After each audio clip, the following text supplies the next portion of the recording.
자, 자 이번 시간에는 뭘 설명해 드릴 거냐면 우리가 지금 일단 배운 것 중에 간단한 게 뭐 배웠어요? 출력문에 대해서 배웠죠. 그렇죠? 출력문은 뭐죠? 프린트라는 개념에 대해서 배웠어요. 그 다음에 여러분들이 변수 개념 배웠죠. 그렇죠? 변수. 그래서 변수에 대해서 개념 배웠고, 그 다음에 뭐 배웠어요? 뭐 사칙 연산자. 연산자 개념도 배웠죠. 뭐 사칙, 비교, 논리 이런 식으로도 배웠고요. 자, 이번 시간에 배울 건 뭐냐면 제어문이라는 걸 배워볼 건데, 제어문이라는 건 뭐냐면 일단 요걸 알아야 돼요. 프로그램은 자 코드 또는 이제 로직이라 하는데, 코드는 위에서 아래로 순차적으로 실행된다라는 거예요. 그러니까 무슨 말이냐면 예를 들어서 x에다가 10 넣고 여러분들이 여기다가 뭐 프린트 해가지고 자 이런 식으로 썼어요. 그런데 요게 바로 실행되는 게 아니라는 거죠. 그러니까 코드는 위에서 아래로 순차적으로 실행되기 때문에 이 녀석이 끝나지도 않았는데 얘가 먼저 실행된다거나, 그 다음에 얘도 마찬가지, 얘가 먼저 실행된 다음에 얘가 실행되는 경우는 절대로 없습니다. 무조건 코드는 위에서 아래로예요. 이거는 불변의 법칙이에요. 불변의 법칙. 무조건 위에서 아래로 코드를 써줘야지만 컴퓨터가 순차적으로 그거를 하나하나 인식을 해가지고 여러분들이 원하는 산출물을 얻어낼 수가 있다라는 거죠. 자, 근데 위에서 아래로 순차적으로 실행되다 보니까 우리가 어떤 특정 부분의 코드를 제어하고 싶다라는 거예요. 어떤 특정문을 뭐 내가 어떤 조건을 걸어가지고 원하는 결과를 출력하고 싶을 때도 있고, 아니면 어떤 특정 코드를 반복해서 실행을 하고 싶다거나, 이런 식으로 내가 제어를 해가지고 코드를 실행하고 싶을 때 바로 쓰는 게 바로 뭐다? 제어문이다 라고 보시면 돼요. 그래서 제어문의 종류에는 두 가지가 있는데, 조건문이라는 게 있고요, 그 다음에 반복문이라는 게 있습니다. 이 조건문과 반복문은 모든 프로그래밍 언어에 동일하게 있는 개념이라고 보시면 돼요. 그래서 조건문이 뭐고 반복문이 뭐고, 일단 제어문 중에 뭘 배울 거냐면 조건문이라는 걸 배워볼 거다라고 보시면 돼요. 자, 그러면 조건문이라는 게 도대체 어떻게 쓰냐. 자, 제가 age라는 변수를 쓰고 여기다가 이렇게 써볼게요. 뭐 성인입니다, 그 다음에 미성년입니다, 이런 식으로 코드를 썼어요.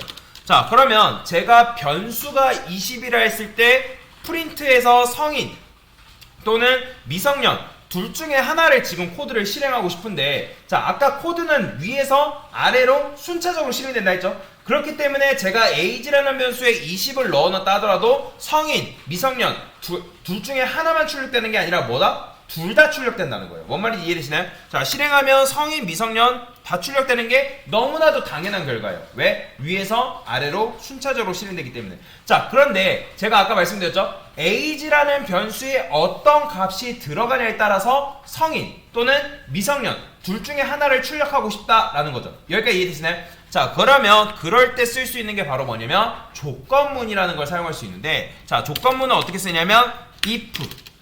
자, if라고 씁니다. 자, if가 무슨 뜻이? 만약에 뭐뭐 한다면 이라는 뜻이죠. 자, 그 다음에 여기다가 뭐 소가루를 넣어도 되고, 파이썬은 소가루를 안 써도 상관없습니다. 자, 이 안에는 이 콜론을 쓰셔야 됩니다. 콜론, if하고 콜론 앞에 뭐라고 쓰냐면 조건식이라는 걸 써줄 수 있어요. 자, 그러면 제가 여기다가 true라고 써볼게요. true. 자, 이게 무슨 말이냐면 요거는 있어요. 자, 조건문은 조건식이 true인 경우에 실행된다. 당연히 조건문은 조건식이 false인 경우에는 뭐다? 실행이 안 된다. 실행이 안 되고요. 얘는 실행이 된다. 그 차이라는 거예요. 근데 지금 제가 여기다가 true라고 적어놨잖아요. true, 그죠? 자, 제가 뭐라 했죠? 여기 아래 조건식이 들어가는데 지금 true라 썼기 때문에 이 조건문의 결과는 뭐예요? 참이란 말이에요. 참. 그렇기 때문에 요 안에 있는 성인입니다가 무조건적으로 실행돼요. 왜냐면 제가 요거 15 했을 때, 자, age가 15라면 얘는 성인이에요? 아니잖아요. 근데 제가 여기를 true로 해놨기 때문에 얘는 무조건적인 실행이에요. 그러면 성인입니다가 나오죠. 당연히 제가 이거를 false로 두게 되면 뭐예요? 당연히 실행이 된다 안 된다? 실행이 안 되겠죠? 그쵸? 당연히 아무것도 안 나오잖아요. 그러니까 코드 자체가 실행이 되지만 지금 결과가 나온다 안 나온다? 안 나온다는 거예요. 왜? 요 조건식이 false이기 때문에. 자, 그런데 우리가 원하는 건 뭐라고요? 이 age라는 값에 따른 원하는 결과를 출력하는 게 우리의 목적이라는 거죠. 그쵸? 자, 그러면 false 대신에 여기다 조건식을 집어넣을 수 있는데 age가 자, 몇 살 이상을 성인이라 한다? 20살 이상을 성인이라 하죠. 그럼 이렇게 쓴 거예요. 자, 이게 뭐예요?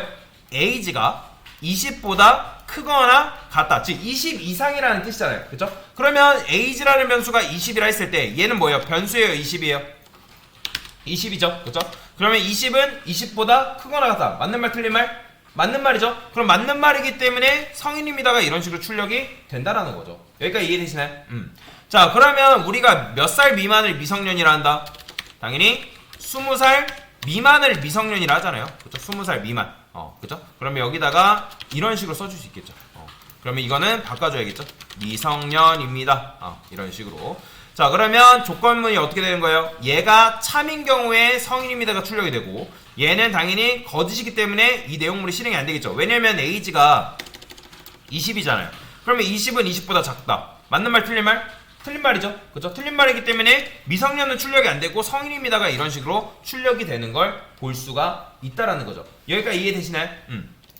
자, 그러면 우리가 지금 코드를 이런 식으로 실행을 하고 있는데, 자, 보세요. 자, 조건문은 우리가 코드를 지금 이렇게 썼단 말이에요. 조건문은 뭐라 해? if라고 했습니다. if라 쓰고 여기 안에 이제 콜론을 반드시 붙여주셔야 돼요.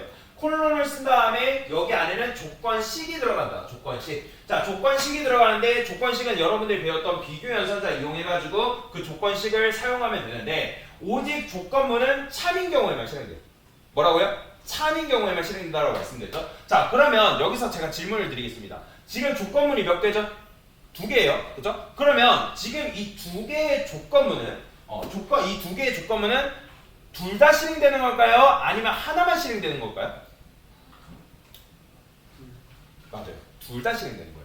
왜 제가 둘 다 실행되냐 말씀드리면, 자, 아까 컴퓨터는 위에서 아래로 순차적으로 읽어드린다고 했어요. 이거는 무조건 컴퓨터 프로그램 언어가 작동하는 방식이기 때문에 불변의 법칙이란 말이에요. 그렇기 때문에 위에서 아래로 순차적으로 실행된다 했어요. 자, 그렇기 때문에 처음에 딱 5번째 라인을 딱 읽습니다. 자, 그러면 컴퓨터가 얘가 조건식이 맞는지 틀린지를 체크를 해요. true인지 false인지를 본단 말이에요. 근데 age가 20이라 했을 때, 위에 지금 제가 age를 20이라 줬죠. 20이라 했을 때 이 조건문은 참이네? 라고 컴퓨터가 스스로 판단을 하고, 나는 참이니까 이 6번째 있는 라인, 즉 성인입니다라는 문구를 출력을 해줘야겠구나 라고 하고 출력을 해줍니다. 실제로.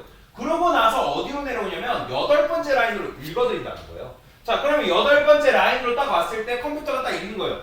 나는 얘가 조건이 참인지 거짓인지 한번 판단을 해야겠다. 자, 했는데 얘가 참이에요, 거짓이에요? 거짓이네? 나는 이 내용물을 출력을 해주면 안 되겠다 하고 끝나는 거예요. 그러니까 즉 결과적으로는 뭐예요? 내용물을 출력하냐 출력하지 않냐 그 차이뿐이지, 결국엔 조건문이 2개의 덩어리가 있을 때는 그 2개의 조건문이 둘 다 실행된다는 거예요. 여기까지 이해되시나요? 자, 그러면 어떤 문제라고 말할 수는 없지만 지금 우리가 조건문을 2개로 만들어 놨기 때문에 이거는 컴퓨터 공학적인 측면에서 조금 느리게 실행됩니다. 우리 눈에는 그게 정말 빠른 속도로 실행되기 때문에 별 차이를 못 느끼지만, 실제로 우리가 조건문을 2개를 쓰게 되면 컴퓨터 공학적인 측면에서는 조금 느리게 실행된다라는 건데, 자, 그거를 조금 쉽게 예를 들어서 표현을 해봅시다. 자, 여러분들이 예를 들어서 시험 문제를 푼대요. 자, 어떤 문제가 들어왔어요. 자, age라는 값에 따라서 성인, 미성년 정답을 체크하는 게 여러분들한테 드린 시험 문제라고 그냥 가정을 해보겠습니다. 자, 그러면 우리가 시험 문제를 푼다 했을 때 보통 보편적으로 시험 문제 보기가 예를 들어서 3개가 있다 해봅시다. 그러면 1번 보기, 2번 보기, 3번 보기가 있을 거 아니에요? 그러면 여러분들은 삼지선다예요. 삼지선다라는 건 무슨 말이에요? 정답은 하나밖에 없다라는 거죠. 자, 그러면 여러분들이 3개의 보기를 딱 봤을 때 1번, 2번, 3번 순으로 풀어요? 아니면 3번, 2번, 1번 순으로 풀어요? 아니면 2번, 1번, 3번 순으로 풀어요? 보편적으로? 그렇죠. 보편적으로 따졌을 때는 보편적이라는 거는 거의 대부분의 사람들이 한다는 거죠. 1번, 2번, 3번 수로 푸는 게 거의 대부분이에요. 그죠? 자, 그러면 우리가 생각을 했을 때 문제 양이 굉장히 많대요. 우리에게 주어진 시간은 한계가 있어요. 그죠? 자, 여기 수능 보는 분들 굉장히 많잖아요. 그죠? 그리고 수능을 본다 했을 때 수능 보는 시간은 한정적이란 말이에요. 한정적인 시간 안에서 여러분들이 빨리빨리 풀어 나가야지만 우리가 좋은 결과든 어떻든 결과를 만들어낼 수 있잖아요. 그 시간 안에 풀어야지만. 마찬가지로 1번, 2번, 3번이라는 보기가 있을 때 만약에 1번이 정답이다. 자, 그럼 1번이 정답이래요. 여러분도 확신에 찼어요. 2번, 3번 굳이 체크할 필요 있을까요? 없을까요? 당연히 체크하지 않겠죠. 왜? 시간도 없어 죽겠는데 2번 체크하고 3번 체크하는 사람이 어디 있겠어요. 자, 그러면 딱 반대로, 자, 만약에 1번이 정답이 아니래요. 그러면 2번이 정답이래요. 그러면 여러분 3번이 정답인지 아닌지 체크할 필요가 있을까요? 당연히 없겠죠. 자, 그러면 다른 데로 와봅시다. 자, 아까 보기가 몇 개? 3개가 있다 했죠. 그러면 3개의 보기 중에 1번이 정답이 아니고 2번도 정답이 아니래요. 그러면 당연히 몇 번이 정답일 수밖에 없다? 그렇죠. 3번이 정답일 수밖에 없는데, 그런데 3번이 무조건 정답이잖아요. 왜요? 1, 2번이 정답이 아니니까. 그러면 여러분이 3번이 정답인지 3번이 정답인지 아닌지 굳이 체크할 필요가 있을까요? 없잖아요. 왜냐면 바로 1, 2번이 정답인 걸 여러분들이 아닌 걸 알았기 때문에 3번이 굳이 정답인지 아닌지 체크를 하고 있다는 거예요. 그거는 마치 그런 거랑 똑같다는 거예요. 지금 우리가 조건문이 2개 있다 했잖아요. 그러면 컴퓨터는 둘 중에 조건문 중에 하나만 읽어드려요? 둘 다 읽어드려요? 둘 다 읽어드린다잖아요. 지금 이런 경우에 1번이 정답인데 2번이 지금 참인지 거짓인지, 즉 맞는지 안 맞는지 굳이 체크를 하고 있다는 거예요. 아까도 말씀드렸죠. 1번, 2번, 3번 보기가 있는데 이게 조금 코드가 느리게 실린다 라고 말씀을 드렸잖아요. 그렇죠? 자, 그러면 우리가 원하는 건 뭐냐면 얘를 조금 더 빠르게 변화를 시켜볼 거다. 자, 그러면 그럴 때 쓰는 게 어떻게 쓰냐? 그럴 때 여러분들이 여기다가 제가 나중에 좀 추가적으로 설명을 드리겠지만 얘를 else라고 묶어주면 됩니다. 자, 근데 else가 아니라 파이썬에는 elif라 써요. elif 이런 식으로 el, if 이런 식으로 쓴다. 다른 언어는 else, if라 쓰는데 파이썬에서는 elif라고 씁니다. 자, el, if라고 여러분들이 딱 써주면 어떻게 된다? 아까 보기처럼 그런 식으로 되는 거예요. 1번이 정답이네? 그럼 나 2번 체크하지 않아야겠다. 그런 구조가 되는 거예요. 그렇지? 두 개의 덩어리였던 조건부보다 조금 더 빠르게 실행된다는 거예요. 여기까지 이해되시나요? 조금 더 빠르게 진행된다. 자, 근데 이거는 또 단점이 있어요. 완전한 단점이라고 말할 수는 없지만 여러분들이 1번이 정답이 아니에요. 자, 그러면 당연히 뭘로 가야 돼요? 1번이 정답이 아니면 2개밖에 없을 때 보기가, 그러면 2번밖에 정답이 될 수밖에 없잖아요. 그렇죠? 2번이 정답일 수밖에 없는데 2번이 정답이 아닌지 굳이 체크하고 있다는 거죠. 그러면 얘도 마찬가지로 조금 더 느리게 실행되는데 얘를 조금 더 빠르게 실행하는 방법이 있는데 그게 바로 뭐냐면 여기다가 else를 붙이는 거예요.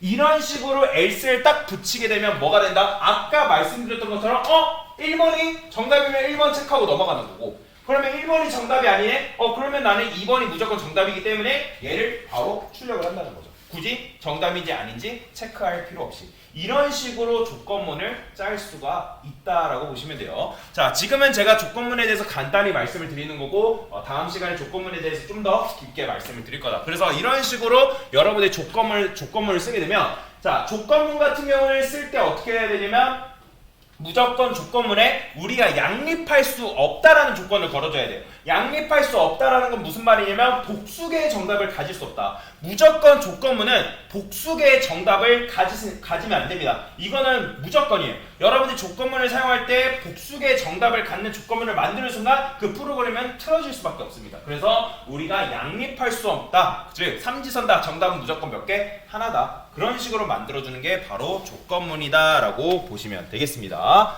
됐습니다.